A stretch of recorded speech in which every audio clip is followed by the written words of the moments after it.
la niña corriendo con el cuerpo en carne viva por el efecto de la bomba de napalm, la niña fotografiada por Eugene Smith tras los efectos de las bombas químicas en la guerra de Corea.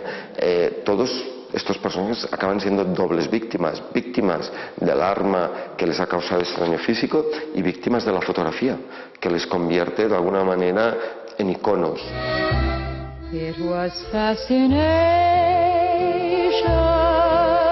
I know, and it might have ended right. Es decir, que esas imágenes, cuando ponen en circulación a estas personas, realmente les expropian de un momento de su vida. La Florence Owen Thompson, la mujer fotografiada por Dorothea Lange, que siempre se ha titulado My Grandmother, en el año 79 sale en un periódico de provincias norteamericano y dice: cuidado, me llamo Florence Owen Thompson y sí, es verdad, fui pobre en ese momento dado, pero el resto de mi vida progresé junto a mis hijos e hijas y llegué a ser clase media. Por lo tanto, la fotografía lo que ha hecho es convertir un momento transicional de tu vida en una eternidad. Y eso es una violencia brutal, que el fotografiado tiene derecho a deshacer.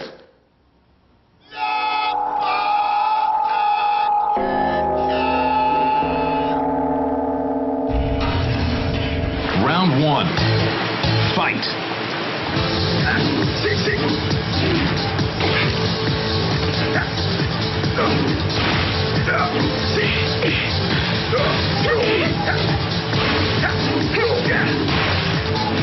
But look, there are technical ways to interrupt fascination, or to call our attention to fascination, or to produce a problem for the gaze. Like, you're trying to enjoy this image, but something stops you. So I don't think that the camera can only produce fascinating objects under conditions of capitalism or something.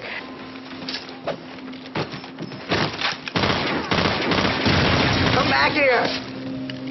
¿Se puede representar el horror? Hay artistas y filósofos que dicen que el horror es irrepresentable, ¿no? Es decir, es un límite y por lo tanto no podemos representar el horror, porque en el momento en que lo representamos lo deshorrorizamos, es decir, lo sublimamos.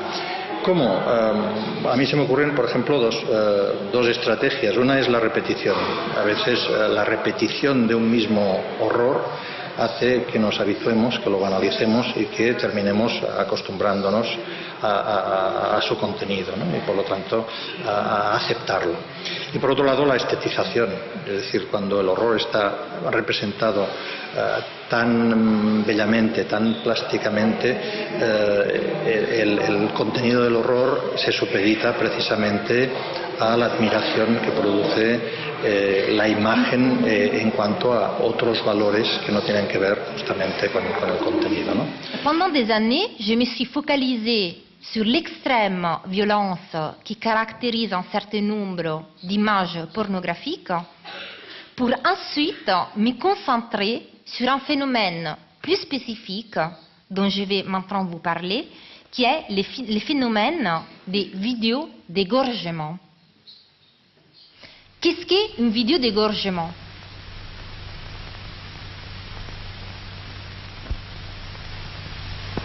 The dog is dead.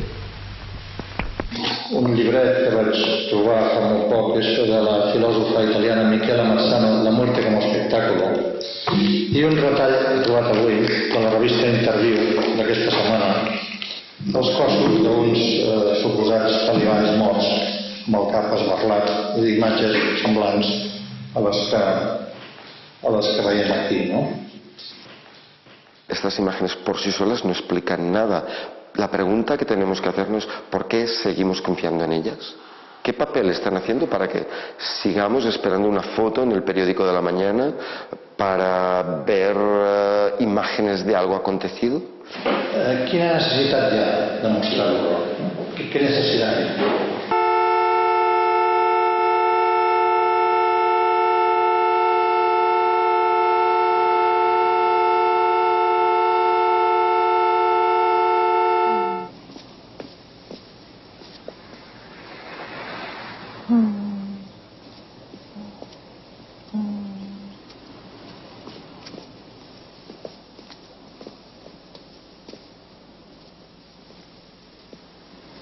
sont des vidéos dont les images sont assez insupportables. Moi, j'ai passé un certain nombre de mois avant de me décider d'aller les regarder, même s'ils étaient à la libre disposition sur Internet, parce que je ne pensais pas être capable de supporter. Et puis je me disais, je ne vais pas rentrer non plus à l'intérieur d'un cercle vicieux.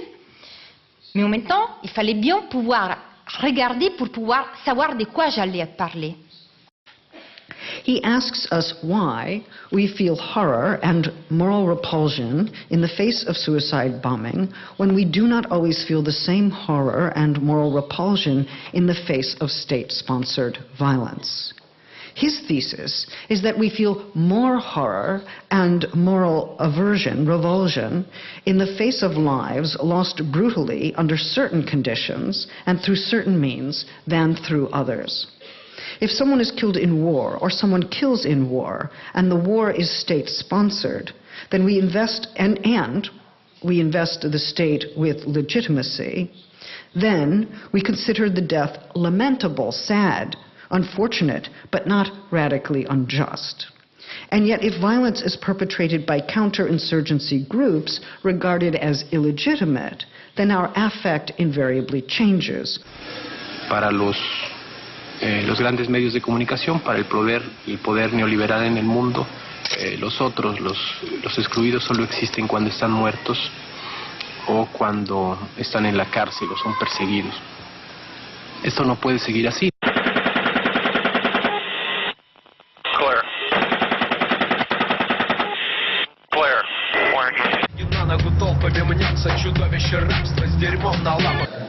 ¿Qué incomodidad te crea esa necesidad del público por la sangre, ¿no? I think the camera is complex, and we have to work the complexity of the camera, no?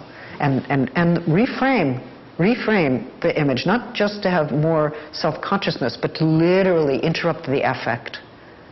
This strikes me as fundamental. Well, let's remember that those simulation practices are part of the preparation for war, and you actually have a wonderful short film by Harun Faraki, which gives us the history of how simulation games are part of the preparation for war. A punch machine from the mechanical age.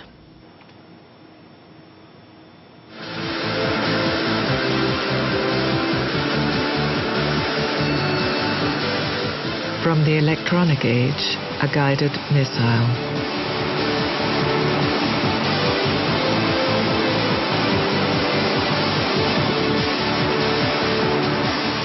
There must be a connection between production and destruction. The music comes with the publicity footage for the Taurus missile. Model ships glued to a conveyor belt.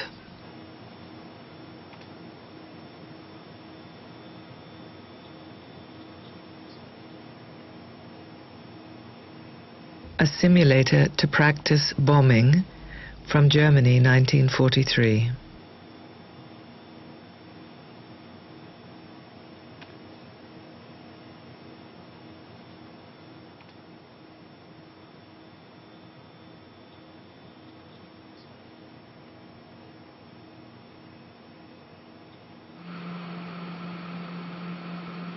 The question is whether those soldiers ever leave the mode of simulation, or whether the war is nothing other than simulation for them. This is part of the derealization of the population that is the target. As you can imagine, technique is everything. It's the ultimate rush, because you know you're going into the fight to begin with, and then you got a good song playing in the background, and that gets you real fired up. Dog, what you doing when we coming for you? The culture George Gitto's captured on videotape was also observed by others on the front line. Rolling Stone magazine contributor Evan Wright was embedded with the Marines' 1st Reconnaissance Battalion on the road to Baghdad. It's a problem, isn't it? Because war reporters make a deal. Like, I will have access to the war, as long as I report the war from a certain angle or from a certain position. Right? So they allow themselves to be conscripted, recruited into the perspective of war making in order to have access to the war. But which war do they have access to? And is that called access?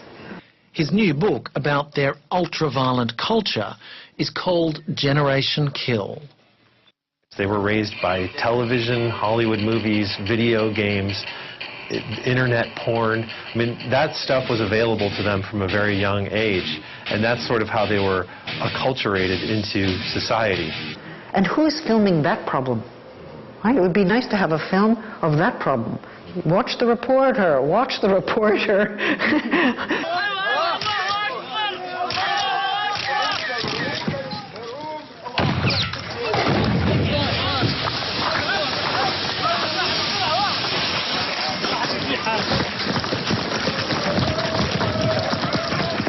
You know, so we need that particular story to be told through whatever way it can be told. From right here, I control the music, and it works in all 4 helmets. So when we're cruising down the road, I'm listening to Tupac. De ahí que el fotoperiodismo, desde la época de capa, es decir, su idea es mientras más cerca mejor, significando con eso una idea de, o una cierta idea de empatía moral. Nada más, no hay nada más. Es decir, pero claro, más cerca, mientras más cerca mejor, no significa necesariamente mayor calidad de información ni mayor conocimiento. Precisamente el alejarte de ese acontecimiento, el dejar que haya un desarrollo temporal, te puede dar una percepción mucho más razonable, mucho más compleja, mucho más completa. Like the Vietnam War is a hot war, it won't go on TV. It's the first war ever, a hot shooting war ever shown on a cool medium. The cool medium involves the whole audience so deeply they find war unbearable. Show the same war on movie, on press, photography and so on, people won't feel too badly about it. But on TV, they really feel it. They're involved for the first time. Claro, desde la guerra del Vietnam ves como la figura del fotógrafo y del soldado casi llegan a fundirse. Es decir, la idea o el concepto del embedded tampoco es nuevo. Es decir, viene ya, tiene una cierta historia atrás de sí. Yo incluso iría mucho más atrás. Es decir, en la Guerra Civil Española, ser fotógrafo de guerra es prácticamente comportarte como un soldado. Según él mismo admite, no es neutral.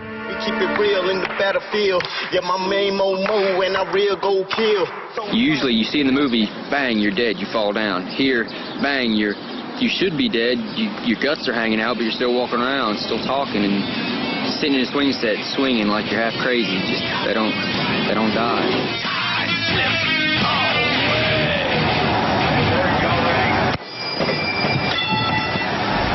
As you can imagine, technique is everything. Well, it's like saying if TV is a cool medium, then you can't use it for hot jobs. That there could be no war without media, and there could be no resistance to war without media. Una de las perversiones a las que estamos asistiendo es que el periodismo también entronca muchas veces con una industria del entretenimiento, ¿no? Es decir, hay que tener entretenida a la audiencia. Centro del día, dígame. Hola, buenos días. Sí. Escuche atentamente, por favor. Sí. Le llamo en nombre de ETA para advertir de la colocación de una potente furgoneta bomba. Disculpe, Robo, ¿algún mensaje para los niños que le están viendo desde sus casas?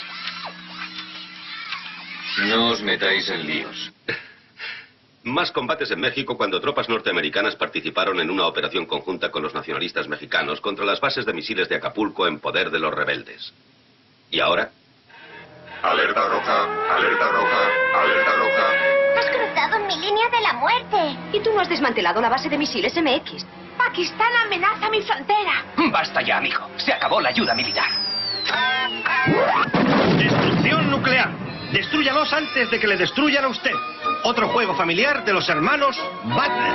And I believe it is the task of the left to struggle against very racist conceptions of Islam, for instance. Vía libre para el velo islámico y el burka en Francia. El Consejo Constitucional del país rechaza la ley que pretendía prohibir estas prendas en espacios públicos.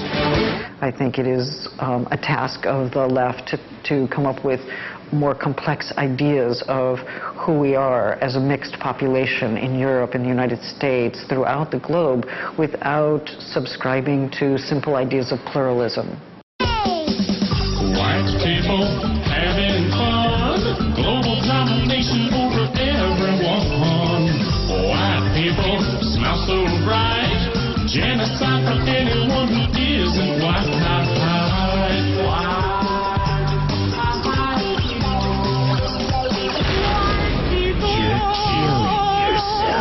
Right, that we're a bunch of nations, nations or individual identities or individual groups.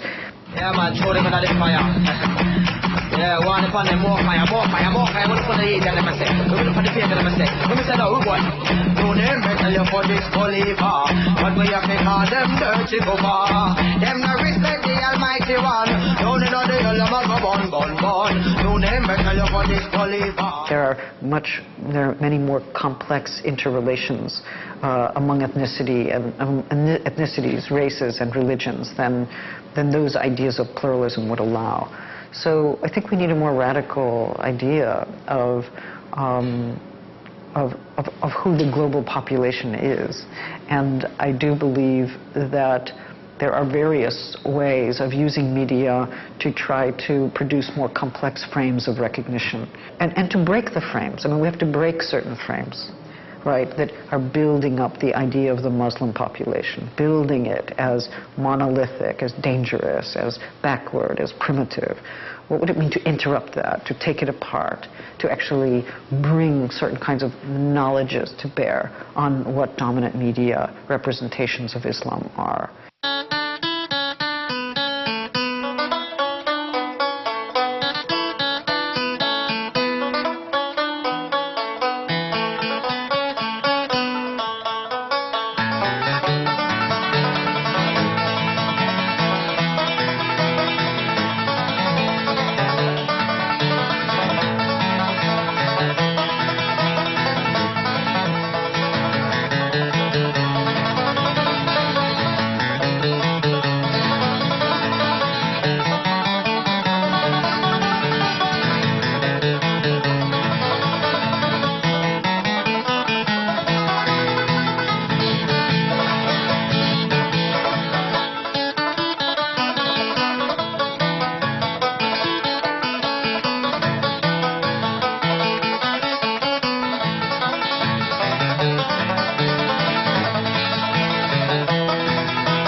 Han entendido que ellos no solo son fotógrafos, no solo son agentes protagonistas de una acción, son los fotógrafos que la representan y también la propia agencia que va a distribuir.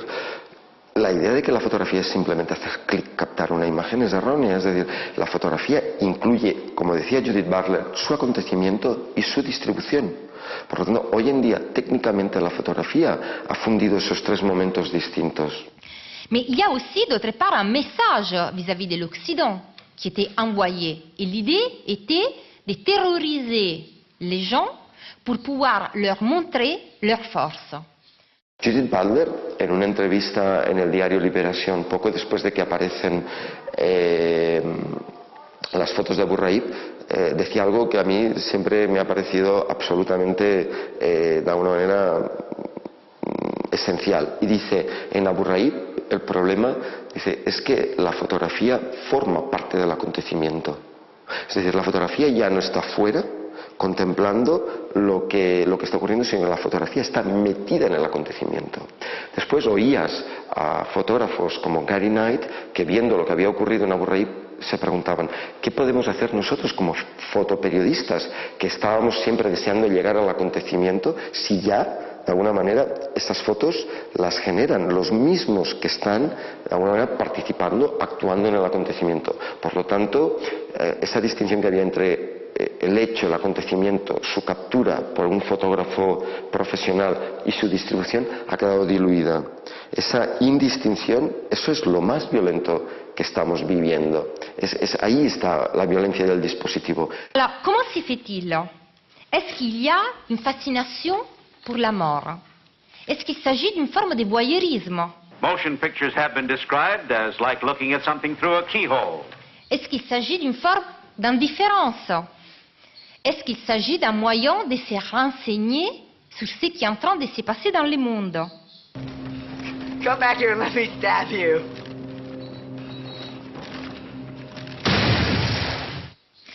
Cela dit, il ne s'agit pas de quelque chose, effectivement, qu'on peut limiter à l'islam et aux extrémistes.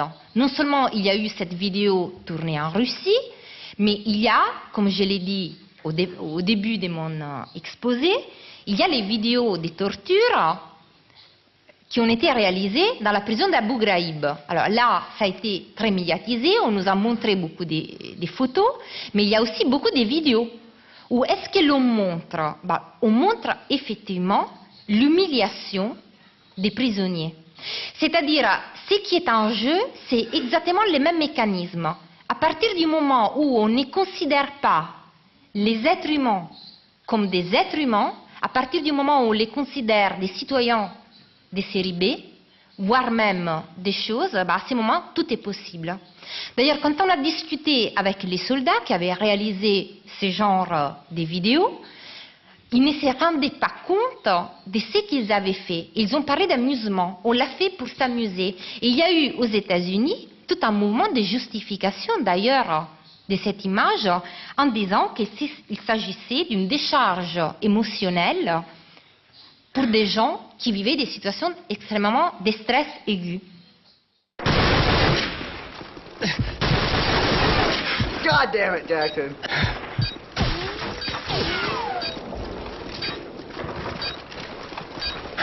Whee! I win! Yes! Yes!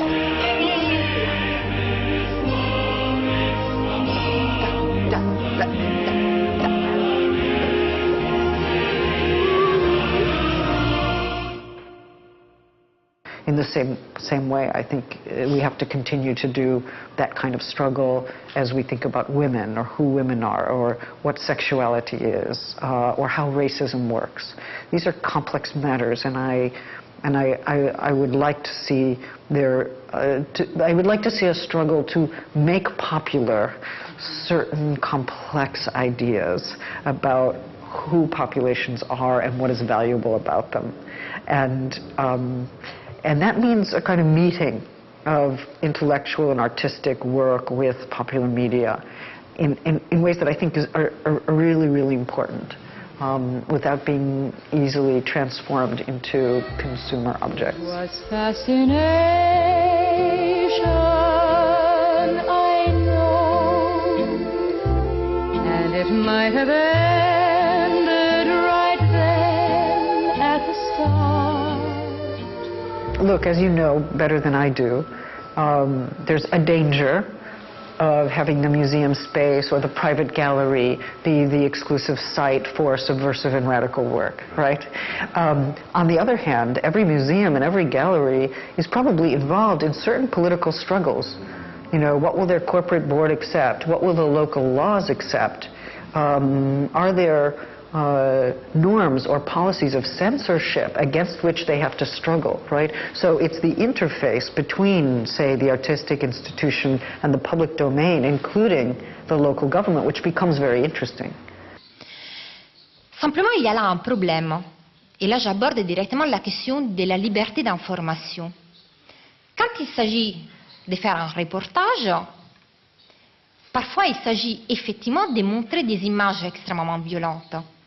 Simplement, il y a un acte de violence, un acte de guerre qui est réalisé, et ensuite il y a un reportage où en même temps il y a quelqu'un qui est en train de nous rapporter l'événement. Les problèmes de ces vidéos, que ce soit les vidéos extrêmes d'égorgement ou les vidéos réalisées avec les portables, c'est qu'on n'est pas là en train de documenter un fait. il y a des individus qui sont égorgés afin d'être filmés, il y a des femmes qui sont violées afin d'être filmées, il y a des individus qui sont battus à mort afin d'être filmés. C'est-à-dire, on est face à un renversement complet de ce qui était effectivement l'information.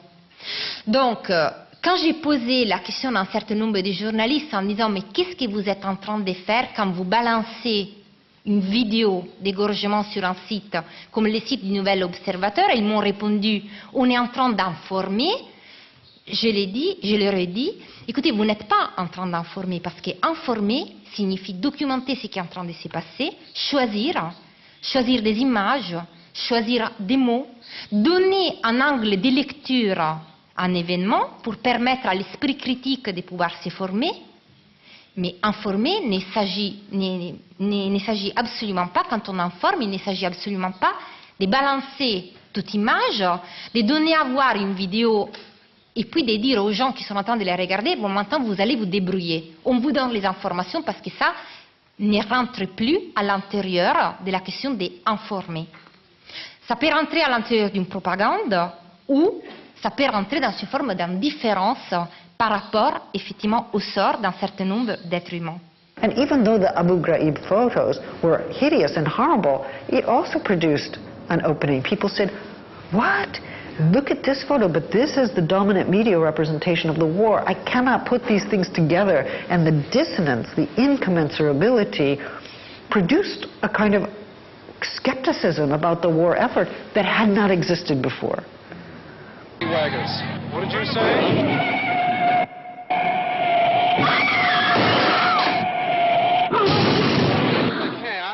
They're chasing people, of course, particularly people with anarchist flags or anything like that.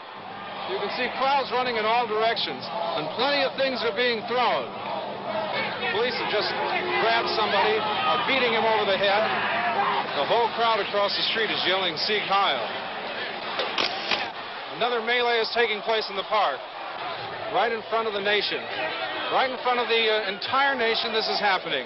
NBC TV is right on the roof of the Haymarket Cocktails restaurant part of the Statler Hilton, seeing these people being dragged into the police wagon. The whole world is watching. The whole world is watching.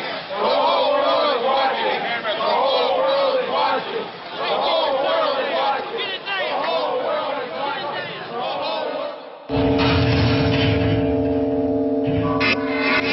I'm saying like everybody else says, these kids are a bunch of bunk.